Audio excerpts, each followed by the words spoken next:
BPL এর উদ্বোধনী ম্যাচে সিলেটকে ৮ উইকেটে হারালো রাজশাহী। এই ম্যাচে নাজমুল হোসেন শান্ত দারুণ পারফরমেন্স করেছে। এই আসরে প্রথম ম্যাচে অসাধারণ একটি 100 করেছে নাজমুল হোসেন শান্ত। নাজমুল হোসেন শান্ত দারুণ একজন ব্যাটসম্যান, সে প্রমাণ দিল এই ম্যাচেই। এছাড়াও মুশফিকুর রহিম অসাধারণ 51 রান। সবকিছু মিলে রাজশাহী মাত্র 2 উইকেট হারিয়ে একবারে লক্ষ্যে পৌঁছে গেছে। কি একটা ভালো লাগা, প্রথম ম্যাচেই রাজশাহী দারুণ জয়। এই ম্যাচে সিলেট কিন্তু দারুণ খেলেছে। সিলেট 20 ওভার ব্যাটিং করে 190 রান করেছে, 5 উইকেট হারিয়েছে। সিলেটের সর্বোচ্চ রান স্কোরার রনি তালুকদার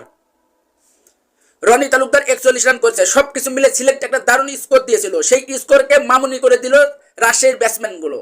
বিশেষ করে নাজমুল হোসেন শান্ত এবং মিস্টার ডিপেন্ডেবল মুশফিকুর রহিমের কথা না বললেই না। কয়েকদিন আগে বাংলাদেশের প্রথম ব্যাটসম্যান হিসেবে মুশফিকুর রহিম টেস্টে 200তম ম্যাচ খেলার কৃতিত্ব অর্জন করে। এই মুশফিককেই কিন্তু প্রথম নিলামে যখন উঠেছিল কেউ তাকে নিয়েছিল না। শেষ পর্যন্ত মুশফিকুর রহিমকে রাজশাহী কিনেছিল। রাজশাহী যে মুশফিকুর রহিমের মতো অভিজ্ঞ একজন খেলোয়াড়কে নিয়ে ভুল করেনি, মুশফিকুর রহিম কিন্তু সেটা জানান দিল। সবকিছু মিলে এই আসরের প্রথম সেঞ্চুরি পেল নাজমুল হোসেন শান্ত এবং মুশফিকুর রহিমের অসাধারণ একটি 50-তে 8 উইকেটের বড় জয় পেল রাজশাহী। তবে এবারের এই বিপিএল এ রাজশাহীর এই দলটি কিন্তু ব্যালেন্স রাখার মতন একটা দল। শেষ পর্যন্ত দেখা যাক এই দল কি করতে পারে। সবকিছু মিলে উদ্বোধনী ম্যাচে রাজশাহী প্রথম ম্যাচে দারুণ পারফরমেন্স করেছে, এটা 100% গ্যারান্টি দিয়ে বলতে পারা যায়। তো দেখা যাক আগামী ম্যাচে রাজশাহী কেমন করে।